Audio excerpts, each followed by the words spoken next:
Los seres humanos nos comunicamos y transmitimos información con otras personas haciendo uso de protocolos de comunicación.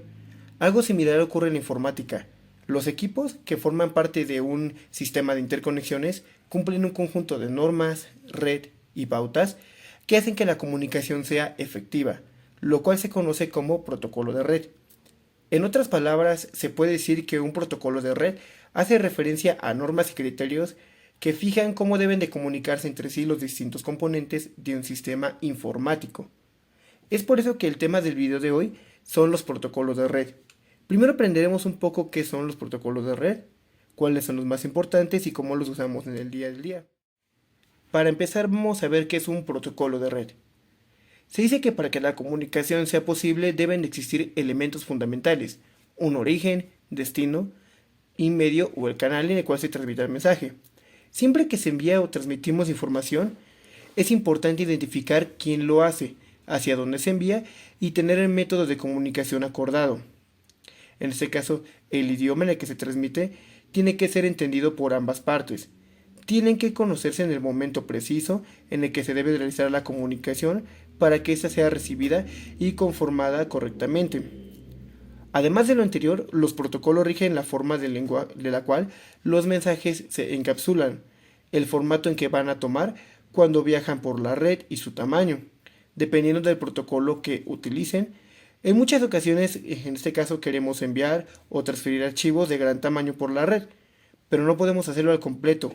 Para ello existe un protocolo llamado segmentación. Este proceso divide el archivo en pequeñas partes, dándole a cada una un trato específico, para que cuando llegue el destino final vuelvan a unirse, formándose de nuevo un archivo único. Es importante destacar que el tamaño del mensaje dependerá siempre del protocolo que se utilice. Por lo tanto, hay que indicar que existen diversas formas de transmisión de datos en redes informáticas. En este caso vamos a mencionar tres. Unicast es aquella en la que la comunicación se establece únicamente entre dos nodos. El router puede llegar a formar, en este caso, directa al nodo. Pero si no es así, si en esta otra red o subred tendríamos que hacer uso de tecnologías de enrutamiento IP. Haciendo uso de esta forma de transmisión, el resto de la red no puede responder ni reconocer los datos. Por ejemplo, el acceso a páginas web, envío de correos, de descarga de un archivo, llamada telefónica, entre otras personas. Multicast. En esta la información se envía de un nodo a un grupo de nodos a la vez, es decir, un nodo envía un mensaje y varios receptores de un grupo reciben el mismo mensaje. Un ejemplo, pues podemos tener conferencias entre varias personas. Y luego tenemos el broadcast. Un nodo transmite un mensaje para todos los nodos de la red de forma simultánea. En este caso los receptores no son visibles ni el emisor conoce las direcciones de cada uno, ya que en este caso los participantes dan a conocer su dirección cuando se conectan directamente con el emisor. La función principal de este tipo de transmisión es la de conectar a todos los dispositivos de la red, haciendo posible una distribución masiva de la información sin necesidad de enviarla en más de una ocasión. Una vez tenemos la idea de que pues es un protocolo, para explicar los tipos de protocolos de red y sus funciones vamos a basarnos en el modelo OSI y cada una de sus capas. Este modelo no tiene ninguna utilidad directa en la actualidad, pero sí es la base de muchos de los protocolos más utilizados hoy en día. El modelo OSI representa el conjunto de pasos con los cuales será posible la comunicación entre dispositivos informáticos.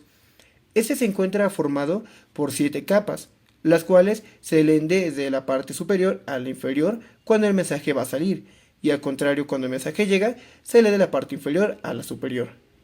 Primero tenemos la capa de la aplicación. Es la interfaz que podemos visualizar los usuarios finales. Por ejemplo, cuando enviamos un mensaje con algún programa, como Facebook o WhatsApp, o en este caso cuando vemos un video, interactuamos con esta capa. En este caso, la capa de presentación igualmente. Se encarga de traducir el formato en el que deseamos ver lo que solicitamos. Si por ejemplo queremos descargar un archivo, su extensión será manejada por esta capa y podremos verla en la capa de aplicación. Capa de sesión. En la capa que maneja pues la conversión entre nuestro dispositivo y el dispositivo remoto, Cuando solicitamos un archivo que se encuentra en otro equipo, esta capa abre la comunicación, llega a cabo la autorización y mantiene el enlace entre los dos dispositivos. Capa de transporte de datos. Segmentan los datos que se van a comportar. Recordemos que la segmentación es este proceso de dividir pues el archivo y en este caso cuando ya llegue al receptor o nosotros en este caso nos llegue el archivo, pues se vuelve a unificar. Y pues les pone una etiqueta de TCP o UPD. Pero ¿cuándo se utiliza TCP y cuándo UDP? TCP no solo se usa para la transmisión entre dispositivo y otro, sino también para corroborar la correcta recepción de la información transmitida. En cambio, UPD no hace la verificación, tiene como principal ventaja su velocidad. Aquí hay que explicar algo rápido.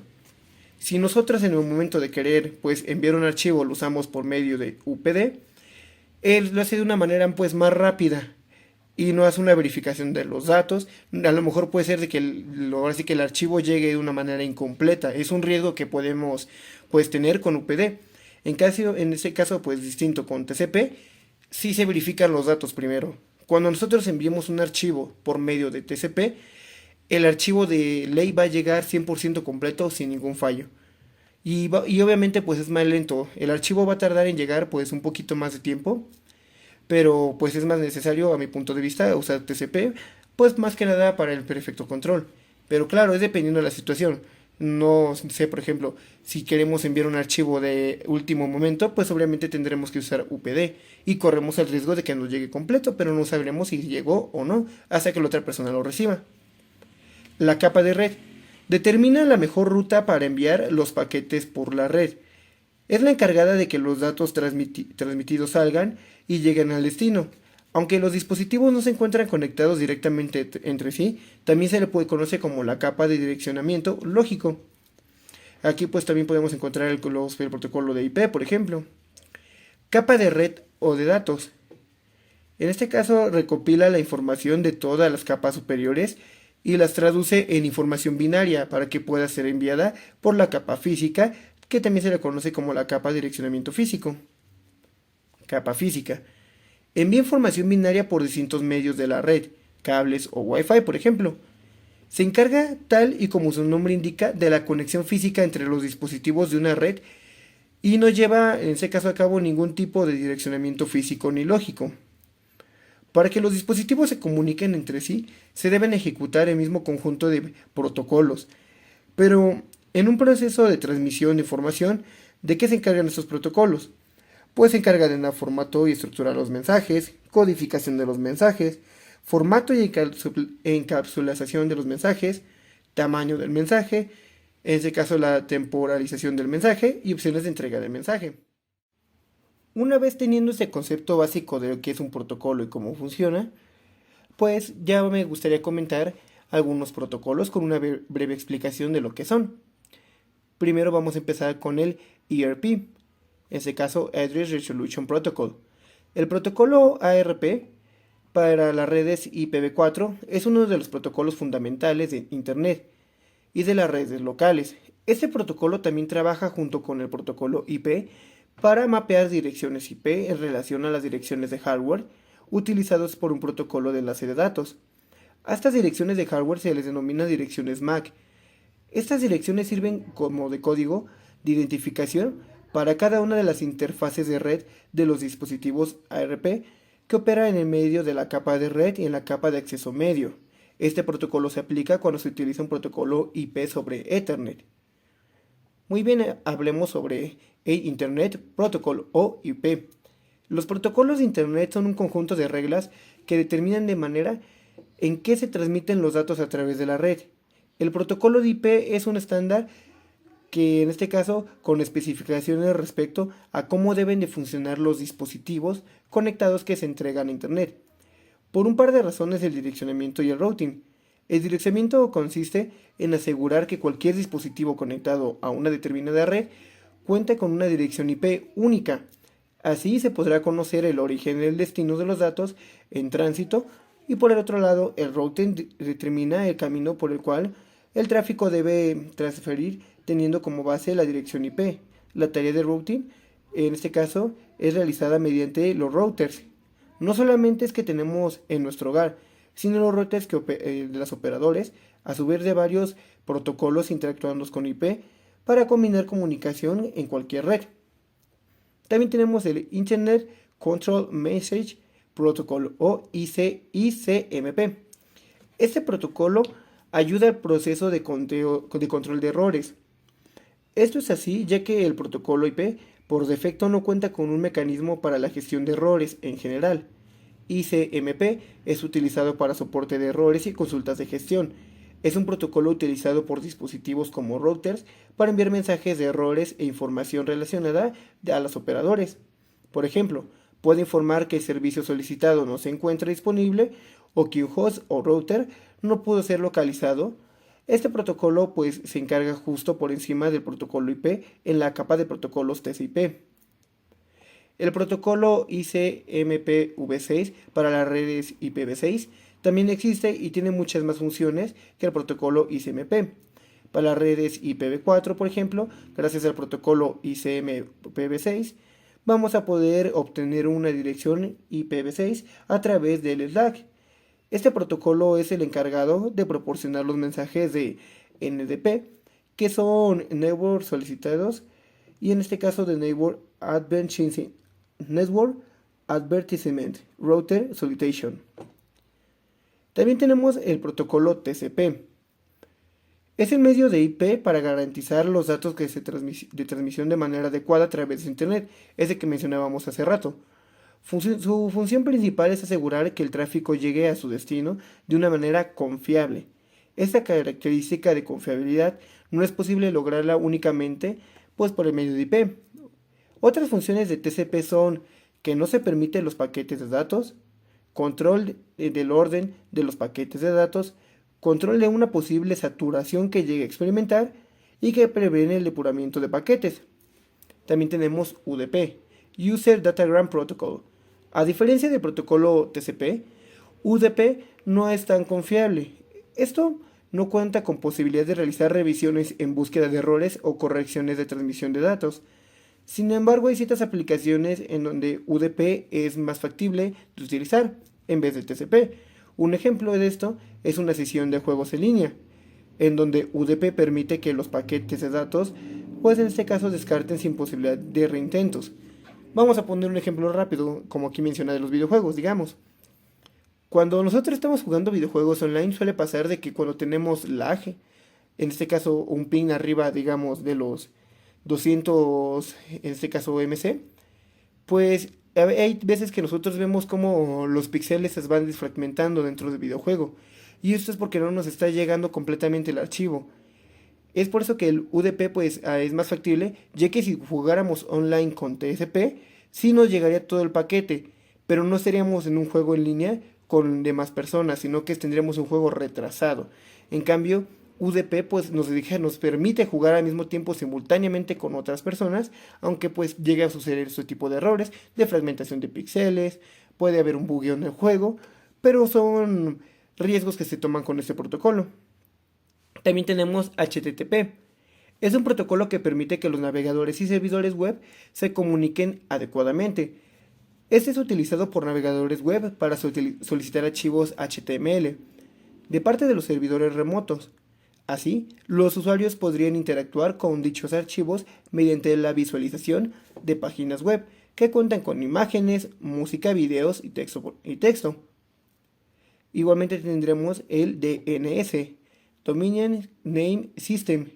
Ese es el servicio encargado de traducir o interpretar nombres de dominios a direcciones IP. Recordemos que los nombres de dominio se sustituyen en base a las características alfabéticas, o sea, letras, los cuales son más fáciles de recordar para el usuario. Es más fácil recordar un nombre que una serie numérica de cierta longitud. Sin embargo, Internet en general funciona de gran parte mediante las direcciones de IP, siempre y cuando introduzcas un nombre de dominio en tu navegador. Un servidor DNS recibe la información para interpretarla y permitir la visualización de la página web deseada sin ningún problema. También tenemos el FTP o FTP, File Transfer Protocol. El protocolo FTP es utilizado para compartir archivos entre dos ordenadores. así como el protocolo HTTP. FTP implementa el modelo de cliente-servidor. Para que se pueda ejecutar FTP, se debe lanzar el cliente FTP y conectar a un servidor remoto que cuente con el software del mismo protocolo. Esto quiere decir que ambos, pues tanto emisor como receptor, deben de tener el mismo software. Una vez que la conexión se ha establecido, se deben descargar los archivos elegidos de la parte del servidor de FTP. Por otro lado, el protocolo de TFTP fue diseñado para dispositivos con menor capacidad. Sus siglas corresponden a Trivial File Transfer Protocol. Este provee un uso básico de que contiene solamente las operaciones elementales de FTP. Este protocolo se suele utilizar para cargar firewalls en routers o switches, ya que es un protocolo muy simple de comunicación. También tenemos el protocolo POP3. Es un protocolo estándar de Internet utilizado por distintos clientes de correo electrónico. Se utiliza para poder recibir correos y parte de un servidor remoto a través de las conexiones TCP/IP, haciendo un protocolo de historia. POP3 ha sido concebido por primera vez en el año de 1984 y se ha vuelto uno de los más populares. Es utilizado por prácticamente en total de todos los clientes de correo electrónicos conocidos. Es simplemente de configurar, operar y mantener. También tenemos el protocolo IMAP o Internet Message Access Protocol. Es un estándar para el acceso de correos electrónicos alojados en un servidor web mediante un cliente de correo electrónico local. Para establecer las conexiones de comunicación utiliza el protocolo de la capa de transporte TCP, lo cual permite el uso de servidor remoto de correo electrónico. Ahora bien, el puerto utilizado para el IMAP, IMAP es el 143. Tiene utilidades y características similares al POP3. Que también por último estaremos hablando del Simple Mail Transfer Protocol. Este es un protocolo así como los que hemos citado anteriormente. Es considerado como uno de los servicios más valiosos de Internet. La mayoría de los sistemas que funcionan a través de Internet se valen de SMTP como un método de transferencia correos electrónicos.